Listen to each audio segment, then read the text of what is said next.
Hello everybody, this is Project Alpha. My name is Nikolai Feldman and you are watching our stream War Diary with Alexey Arestovich. Alexey is online. Good evening, Alexey. Good evening, everybody. All right, I do hope that I'm well heard and well seen, because right before the stream we had electricity issue here and I don't see myself. I hope you guys see the picture and get the audio. Wait a second. You hosting the stream without seeing yourself? Oh, it's just loading up. I think I'm coming up here on the screen because, you know, electricity disconnects here often. Nikolai, if I did not have electricity, I would not be participating because I would not have anybody to look at. As people say, I probably am as fantastically looking that I enjoy looking at myself, right?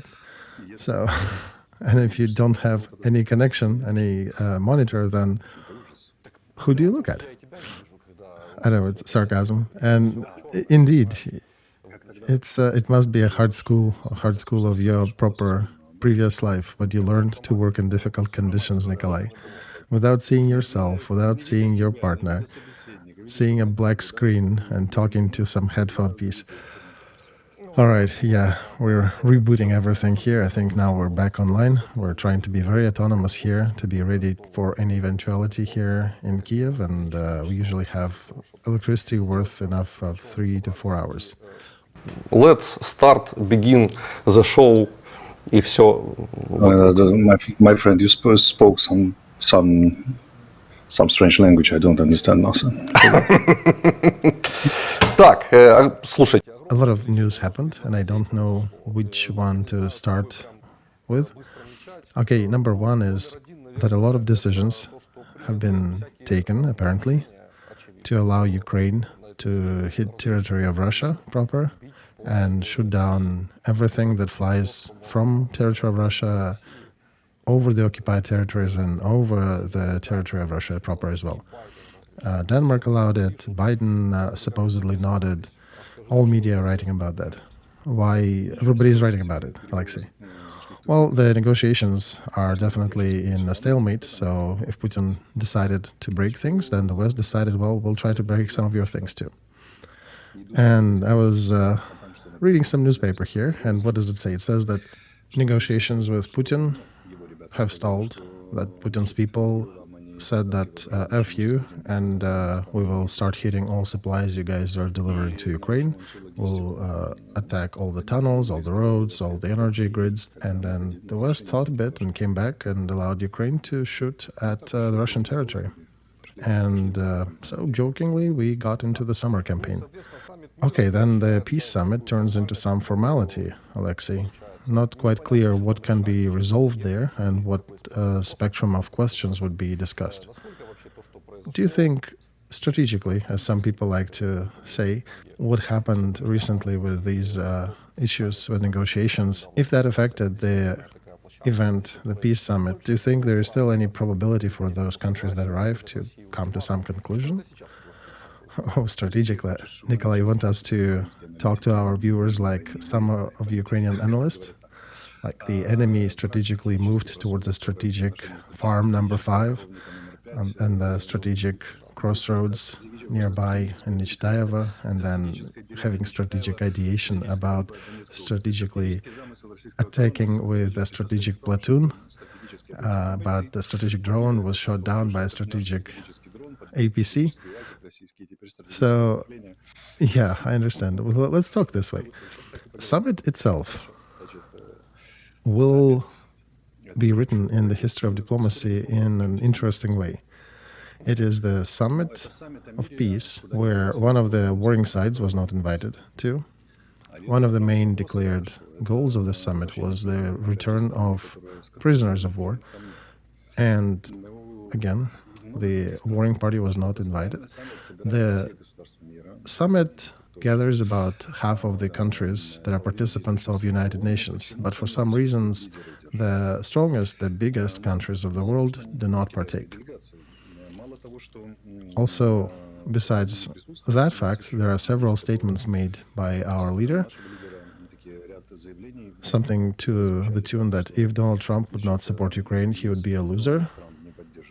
President of the United States will make a huge mistake if he doesn't come to that summit, and China is playing on the Russia side by not arriving to the summit. For what China officially answers, we love Ukraine. This is one of our big trade partners. And by the way, they are one of our biggest trade partners for Ukraine, for sure. China then says that they do exert a lot of efforts to return peace back on the map, and they do support Ukrainian integrity. Period. That's how adult countries reply to previous statements about President. And I'm translating now from political into the normal language, that we have really remembered your statements that you made in our address, and we're still not coming. Israel was also packing bags to go visit the summit, and suddenly they heard that Israel needs to be stopped. Surprised Israelites were still packing bags and asking questions. Wait a second, on the 8th, I think, after the attack on Israel, our leader, Ukrainian leader, said that it is Putin behind that attack on Israel. Budanov supposedly told him so. And that, of course, this is a horrible attack on Israel. We all support Israel. And now, half a year later, he is saying that our task is to stop Israel. So there is a question then, begs an answer. Are we starting to help Putin's plan? That's the question that Israeli diplomats now pose. And there is a chance now that they may not also come to that peace summit. So, big guys did not come. They were publicly attacked to make sure that they really don't come by our authorities. And then the question indeed remains what the rest are going to be deciding on this summit. What questions? Which people are gathering in this house? What questions are they solving? And what it would lead to? Do you know any answers to that? Alexey, I only have a few hypotheses, but I'm more curious than yours. I really do not know where would that lead in this current format. All right, let me suggest something. And you may probably comment how correct do you think I am. So I would say that there is a decision made by big guys that they're not coming to this summit.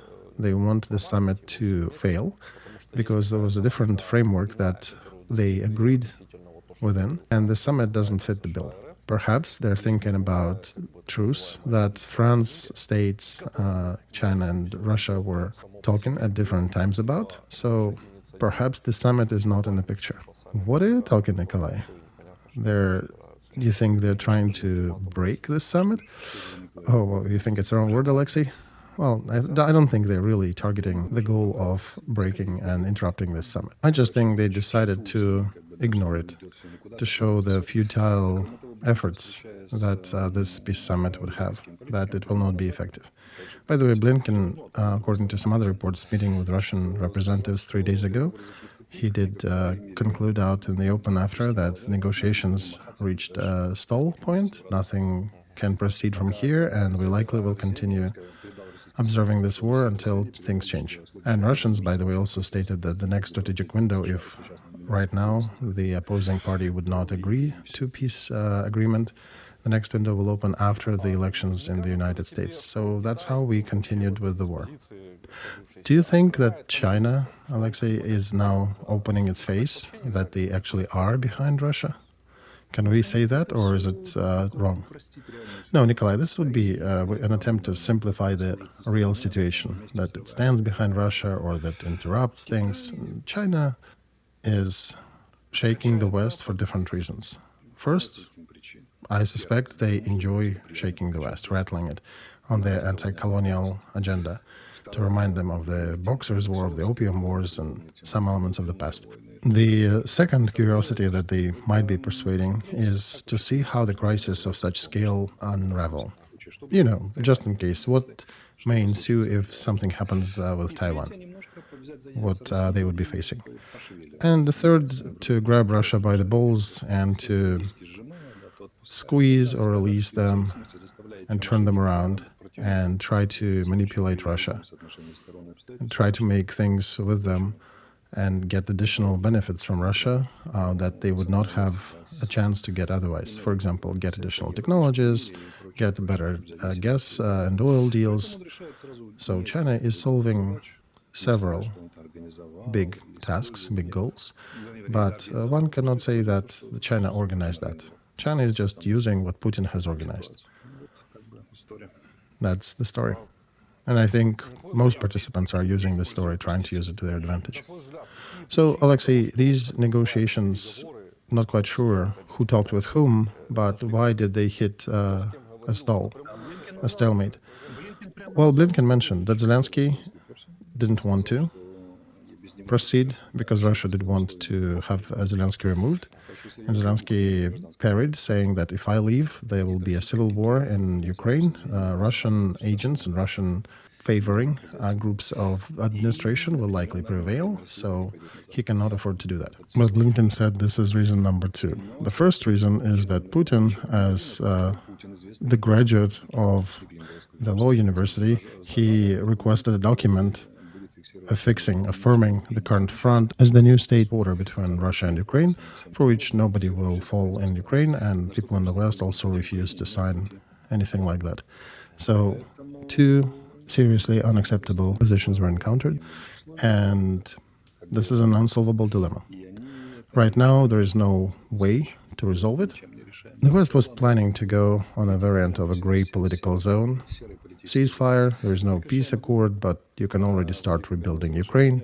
You can establish certain relations with Russia, maybe partially remove some sanctions in return in exchange for something else.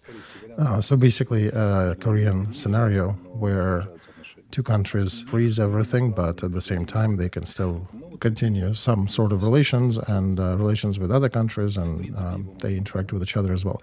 But Putin is a lawyer and he demanded a document. One can say an understandable position because as Russia sees it, they have been in that situation before, when after the fall of USSR, there were a lot of things promised, and then one cannot find proof of these promises. The West promised to not expand NATO. There are no official documents. Russia states that it was promised. The West asks, well, show us any written proof. So Russia is now demanding written proof this time. And they also wanted to be signed in such a manner by such authorities that it would not be denounced after, that it cannot be written off as worthless. There is an experience that Russia has of that specific caliber, because one thing is Gorbachev and his promises, then Yeltsin and his promises or lack thereof. So they do want a paper now. But to give such a paper is to legally affirm a precedent in the international law when the armed aggression in the 21st century had achieved some results. No fool will go for that. So until Putin refuses or gets away from this idea, the conflict will ensue. Or perhaps until both sides wear themselves out enough, or one of the sides wears itself enough. But again, if Zelensky leaves, perhaps Putin's position will change, but nobody knows that. I think Russia had raised the plank because their task was to remove Zelensky. Putin, as a principle, does not want to sign anything with Zelensky. Well, this task doesn't really look smart in the framework of the previous statements that Putin made to Kisilyov, to Tucker Carlson, before his reaffirmation as a president, as the senior czar of Russian Federation. He was talking about reasonable compromise, that there is a possible exit out of this situation that allows to save faces. And the moment when both sides started moving into that framework, he jumped out of it and started to raise stakes with new demands. So I think Nikolai, he is feeling the weakness of the opponent, or perhaps he's also feeling some commonality with his position and the positions of some other players internationally. I don't think it's the first time when Putin achieves certain result, gets them in some framework or is about to get them, and then the next day when that happens, he leaves that frame. So supposedly now his goal is continuation of this war, and he's like that thug who never knows when the border of his greed lies. No, Nikolai, I think they will be ready to affirm the border, the new border, but because for them, the continuation of this war is heavy too. But they do want a paper. Well, I understand, but additional paper, that's an additional condition. What if they don't like the paper? They would not like the stamp, they would not like the signature. Right, there is a chance for that, and they likely will continue exerting pressure until we and the West at large will agree. And you can see that this Kharkov operation and possible operation in Sumy, that's their attempt to show, look, we can move the front and we can open new sides of it. So be afraid, we still have the potential. They think that the pressure is effective enough to bring these new conditions. And the West is trying to show them, no, these are unacceptable conditions and allows Ukraine to start hitting Russia territory. So the West usually goes for parity in conditions and decisions. So, Alexey, it turns out that Russia, looking at the previous analysis of their potential, that they will have to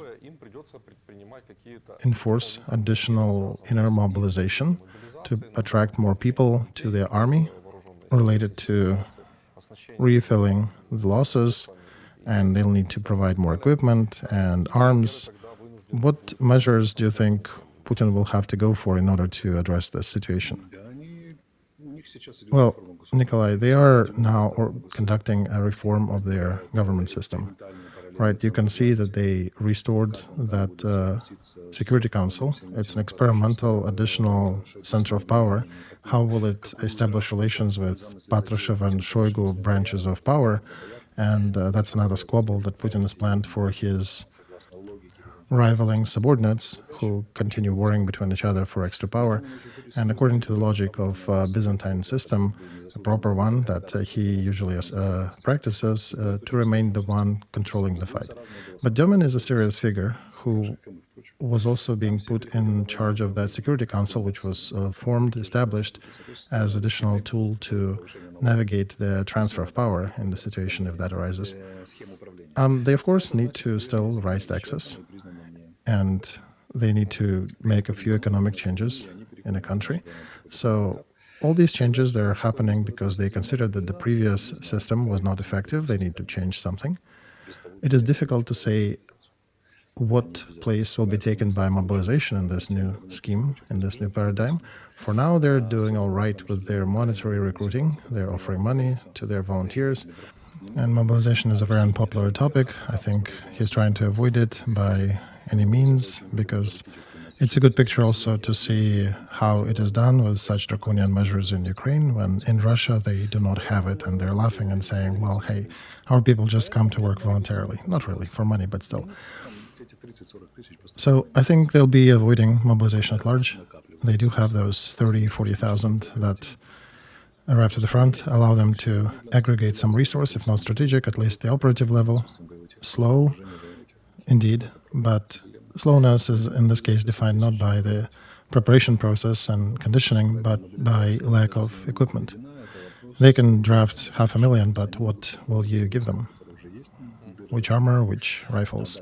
So that's the main big issue facing them. They can refill the existing detachments. They have resources for that, but they cannot create new ones. Okay, you've mobilized 500,000, you put them all in a big field, but there's no arms. What can they do? And you need to feed them, right? Indeed. Keep them in the camp and give them condensed sweet milk, right? Military industrial complex is manufacturing some demand, but not really. Not enough to cover a big mobilization effort. Not enough for forming scary reserves that we hear stories once in a while about. So you did mention recruiting, that it does have some success over there.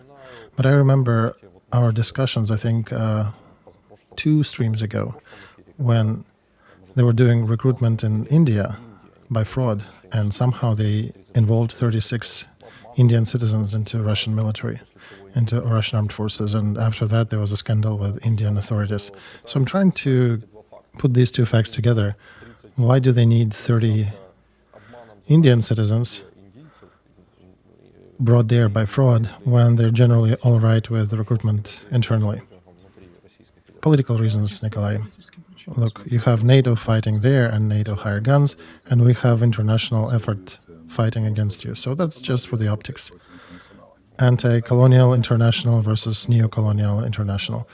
And we have Cubans, the Indians, so all those who did not want to join your side before. And frankly, I also suspect somebody just got another grant on this and made some money on the side. So you think it's more ideological than anything? Indeed, yeah. They're trying to show international front against neo-colonialists. All right. So this week we also had an interesting publication in The Economist where the headline states that in Crimea, Ukraine is outplaying Russia, that peninsula is becoming a deathly trap for Kremlin. How do you think that statement is adequate to the events that we observe? All right, let's pose the question differently. How adequate is this effort to our Ukrainian goals? Our key point is Donbass, not Crimea. Our infantry will not be able to reach Crimea. So when we exert our main effort on destruction of objects of Russian fleet and Russian military objects in Crimea, who benefits from it? Who's the first to benefit from this effort? Of course, the Britannia ruled the seas, and perhaps United States a bit too. For us, if you ask me, these storm shadows and all the missiles should be flying inside the occupied Donbass, destroying their reserves and their command posts and logistics in there. Instead, we're exerting them and spending them on Crimea. Here's a big picture. There is a big effort of Russian Federation exerted in Donbass region, and our main effort of fight is in the south. And being very delicate in how I express it, we are servicing the interests of UK and USA in the Black Sea basin. They're interested in security on the seas. We are interested to some degree, but again, what's the priority here? To keep hitting Crimea under threat of failure of the Donetsk front? What are we giddy about? That we're servicing the needs of our partners and not our own? That's a strange story, I think. Right? Very convoluted. So, Alexey, the attacks on Crimea, do you think they serve any goals for us to trade in grain and other food items? They do, but it's secondary. And we're not hitting their logistics there in terms of sales. We're hitting the Black Sea fleet, which is not too active recently. For us, it would be much more productive to attack their positions in Donbass. And that's where we should be spending our storm shadows, not in Crimea. To the whole depth of 250 kilometers of the operative front. This is, of course, exciting. Everybody is cheering to that sunken boat. Maybe 2 or 3, okay, and the Black Sea fleet crippled. But what's in that for us? That fleet, even in regards to missile attacks on Ukraine, is taking a minimal position. It's the minimally important. Mostly it's the aviation that they use to shoot at us. For us, that same effort is much more crucial on Donbass, part of the front. Crimea, I would say, is a third part of our interest, because we cannot get there by land. And as for trade route, NATO countries should be able to cover it, and they actually are patrolling it on the side of Bulgaria. They're covering international waters, and Russia is not going to fight them there. So, of course, it is great when we're destroying Russian fleet in Crimea, but it is good as the third, as the tertiary and further goal, not as a primary goal. So, on one hand, yes, you can be happy about another, what's the name, tuna of that vessel that we recently sunk. But on the other hand, our battle orders are being destroyed by gliding air bombs in Donbass, and we're responding to a much lesser degree, meanwhile spending efforts here in Crimea. Yeah, here, cheers to the simple causation and effect connections with some coffee. Nikolai, let's also announce the fundraising, because if we forget about it now, it'll probably be a bit too late for the stream. We are gathering money for 110th Brigade. It's 1 million hryvnias. We already gathered 700,000, about 300,000 left. We usually close these in one stream. We also have a huge line of other brigades that have more operative needs, and we need to close this one to get to them. And these are our soldiers who need our aid right now. And I understand you guys are donating fantastically. Usually you're very responsive and responsible audience. So please help us to close that, because we're getting 10 calls a day checking on the status of their requests, the ones that are further down the line. So let's try to raise enough monies for this ask, and then we can proceed to the next brigade. Right, given that we have a lot of people watching us now, if each of you guys donates just a little bit, we'll cover it immediately. Plus 110th Brigade, a very effective one. They've proved that on the battlefield quite a few times. Okay, Alexey, there was another publication I think important, in my view. Washington Post saying that the basic training in Ukraine is barely touching the required minimum. So brigades on the front need to be ready for new recruits to come with very sad preparation. Everything starts and ends with training. We remember back in 2014 what the situation was with military training, and that's what our project People's Reservists did, trying to cover the gaps. I remember it was considered that they needed 8 two-day intensives to get infantrymen more or less well prepped for his duties. What should the soldier know? What should he be taught? What should our training facilities train them? What do you think they should be capable of doing after 2 months of training? Nikolai, this is a very heavy topic. Objectively, it is heavy because we don't have enough training centers. They were designed to service an army of 250,000, and now we have 1.3 million. So they're just drowning in numbers. Second, they are being targeted by Russians.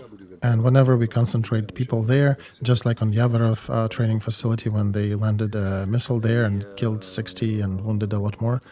So how do you train them without aggregating them?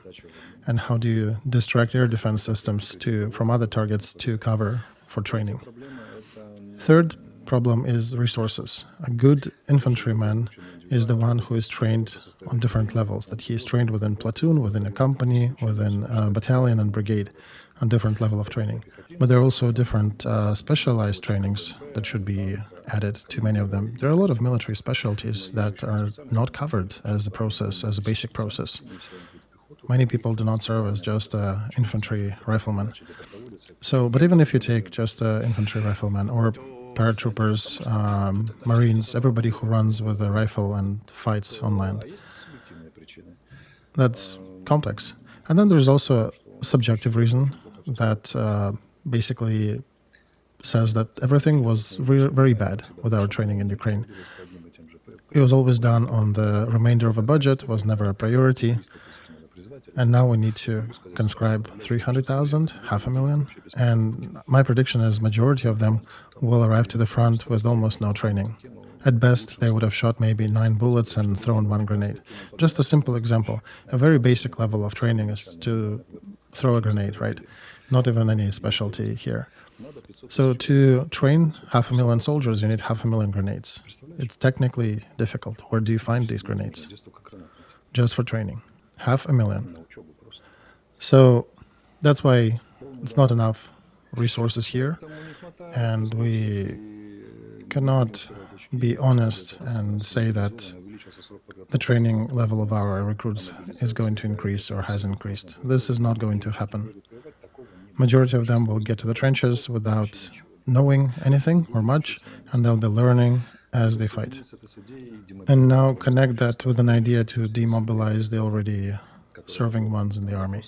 And the question would be whether they would have enough time to transfer their experience to new recruits. And you can imagine what would be the outcome for the authors and all of us, for the authors of these bright, in quotes, ideas. All right, in the context of people getting to the front with some obscure level of training, there was another publication from Hromadske Telebachenie that first mobilized ex-inmates have actually captured Russian soldiers on the front. That's what Deputy of Ministry of Defense Vysotskaya said. According to recent data, by the 29th of May, we already have over 4,000 inmates who expressed their interest in serving in the armed forces, and our High Rada, our Congress, signed that on the 17th of May. The bill in law, Zelensky also signed it into power. So how, having it signed on the 17th of May, we already have a first case when inmates who supposedly would need some training before arriving to the front, and they already are capturing some Russians on the front. How is that possible, Alexey? Well, that's a good question about training. How detailed was the preparation? Or, yeah, that's weird, right? Maybe no training? Or perhaps do you think they could have been some ex-military? Could be that. But according to the data coming from some of the front and some of the recruitment contacts I have, that these guys that are coming from the penitentiary system are rather well motivated. There is a delicate balance there, however, because their logic is against the system by nature. Those people who violate laws, their psychology is a bit different, and it's not so easy for them to fit into the military machine. They very often running a risk of generating more conflict.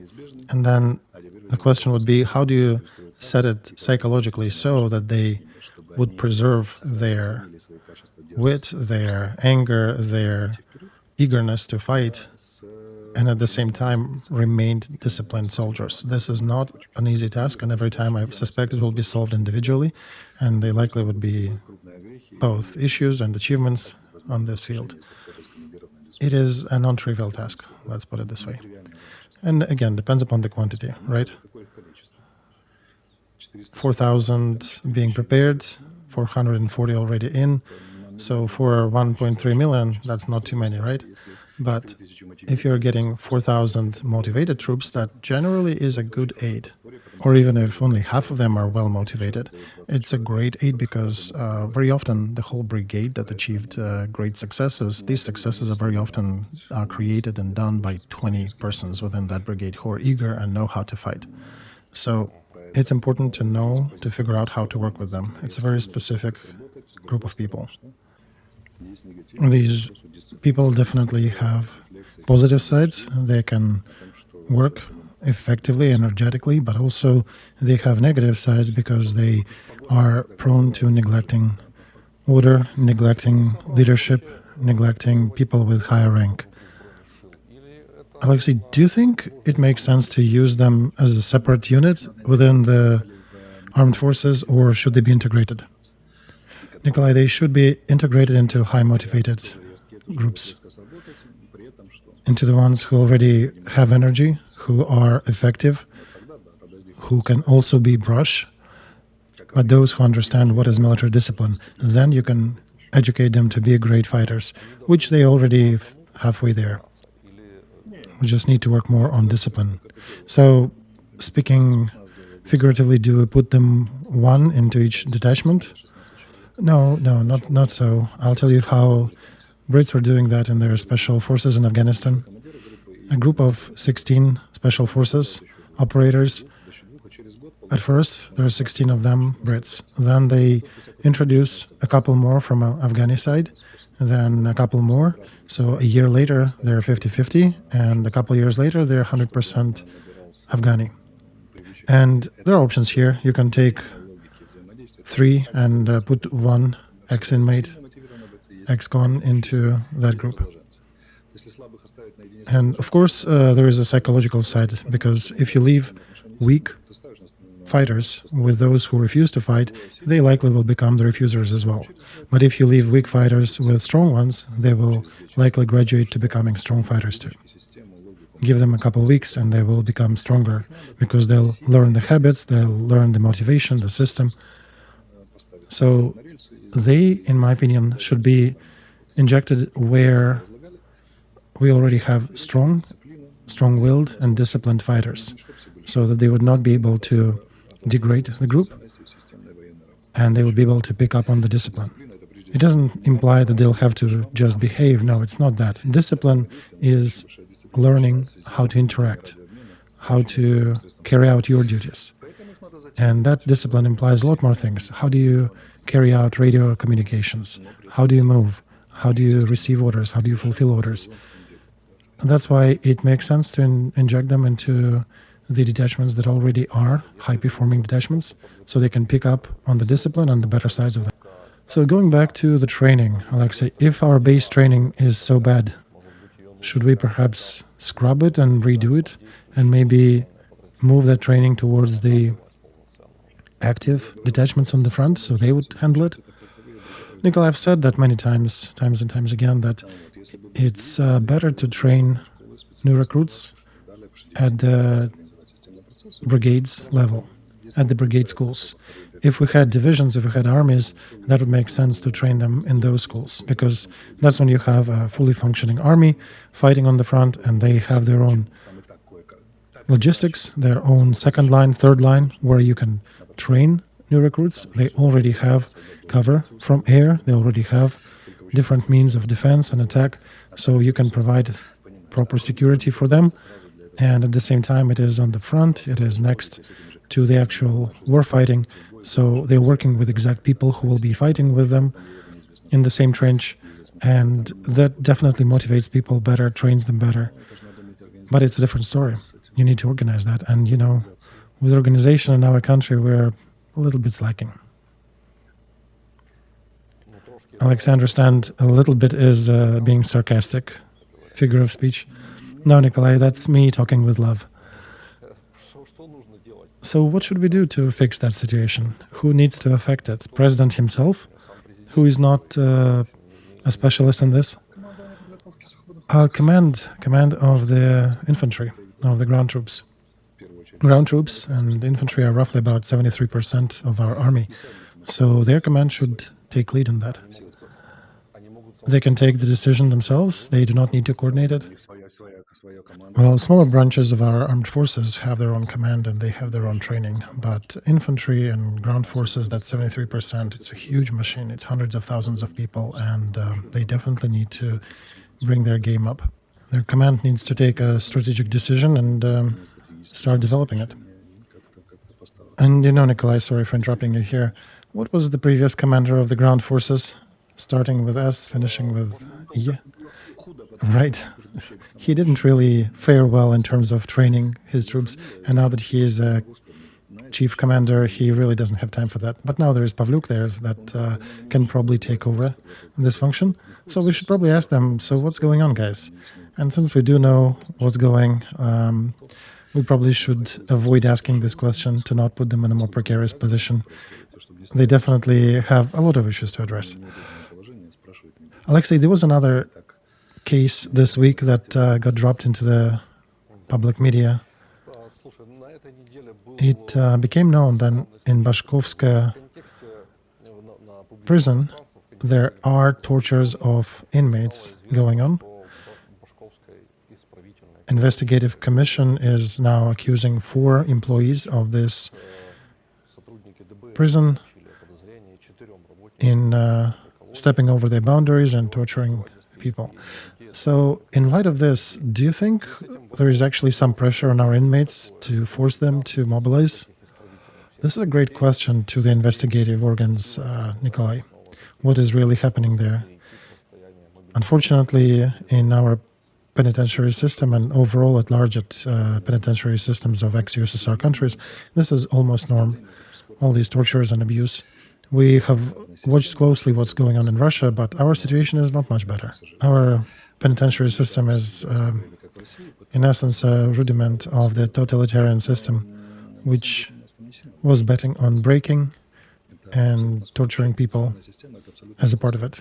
And one of the first reforms that one needs to carry is penitentiary system reform if we're building a good country, a good society and good state. Because, as you come to a new house, your bathroom is, not the most important place, but it does show a lot about your house. And I understand that the toilet is not really a good comparison for penitentiary system, but this is kind of what I can compare it with. Because penitentiary system is where a lot of people live. Yes, they committed crimes, but they're people, and everything needs to be oriented towards people there. And a good state actually establishes good penitentiary order in that system where they at least provide human conditions. We should note that in better countries, prisons are very different organizations, and people manage even to study and graduate from educational establishments while in prison and change their life effectively. So we need to pay attention in our future country to make sure that penitentiary system is not a place where people get more torture and more attitude that's crippling, that we treat them as humans. So good question whether any of the inmates are being forced to join the armed forces. That's a great story to investigate by volunteers and perhaps journalists in Ukraine that I think might need some answers. Alexey, I think our government, our state never really departed from the Soviet paradigm that a state needs to be a somewhat punishing state towards its citizens. Yeah, that's correct. We never deviated from this. Do you think the central signal from president and president's office matters in this regard? Of course, and it also depends upon society as well. How do we understand our state as it is? And we can only conclude that during the last 33 years of our independence, we in essence were maintaining some elements of the Soviet state, totalitarian state. We only fell down in some of the education parameters, but as for penitentiary system, I'm afraid we only got worse. Perhaps such an attitude to our human rights is stemming from these things, that we don't really respect human rights in the way we should be. I would agree here with you, Nikolai. But we are the most democratic state, as we were told, I think, the day before yesterday. We're the freest democracy in Europe. So free that there is nowhere really near us. And I think people crossing Tisa, trying to swim away from conscription, that's probably being read as people being so joyful for living in such a free country, that they're running and laughing as a child towards the rainbow. And some people end up in the Tisa River, right? That's all from too much democracy. Exactly. Heavy sarcasm here. What do you think President meant when he was making this statement? I frankly do not know, Nikolai. This is a riddle for me. In Ukraine, we have two forbidden tools. One of them is laws of causation, cause and effect, and the other is the law of non-contradiction from logic. If you start using it, you may accidentally dismantle the whole system of governance in Ukraine.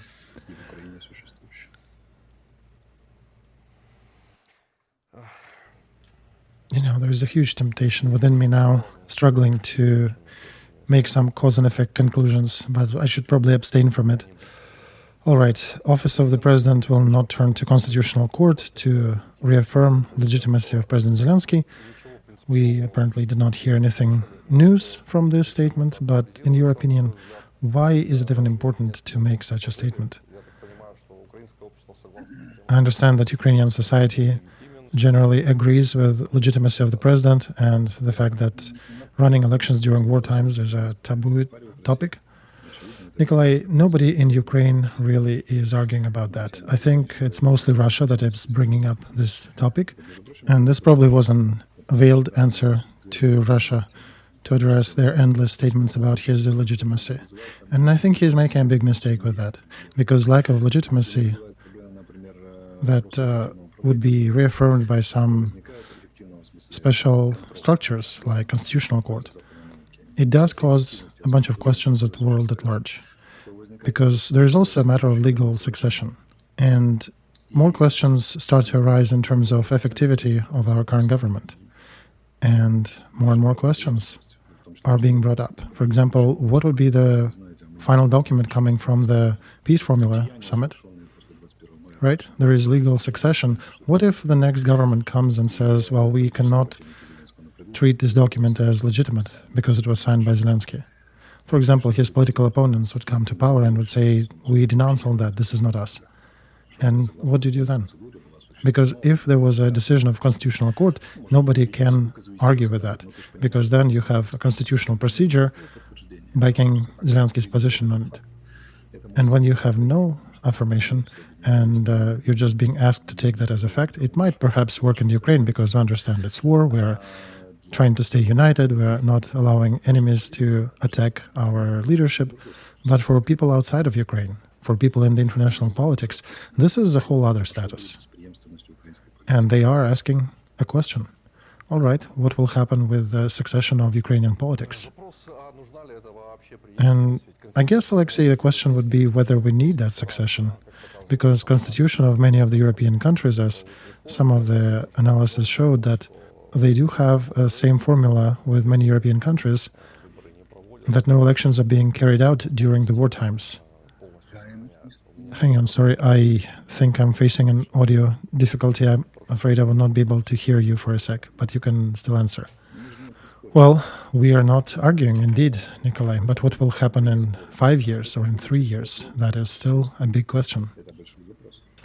Because they, on the international arena, are looking forward into the future.